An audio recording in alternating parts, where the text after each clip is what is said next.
হিরণ্যকশিপুর বোন ছিলেন হোলিকা। সেই হোলিকার উদ্দেশ্যেই হোলিকা তিনি ব্রহ্মার কাছ থেকে আশীর্বাদ প্রাপ্ত ছিলেন, অগ্নি তাকে দহন করতে পারবে না।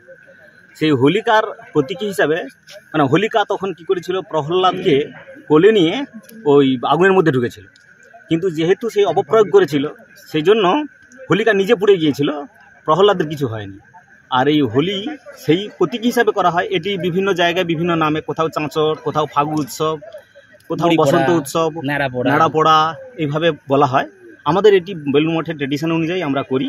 এই হোলির আগের দিনেই এই পোড়া হয়। এটিকে বলা হয় এরই প্রতীকী হিসাবে অসুর শক্তির বিনাশ, শুভ শক্তির জাগরণ ঘটে। যেহেতু প্রহ্লাদের জাগরণ, প্রহ্লাদ আমাদের ভেতরের সেই শুভ শক্তির আজ থেকে জাগরণ ঘটছে। আর এই বসন্তকালে হয় বলে বসন্ত উৎসবও বলে।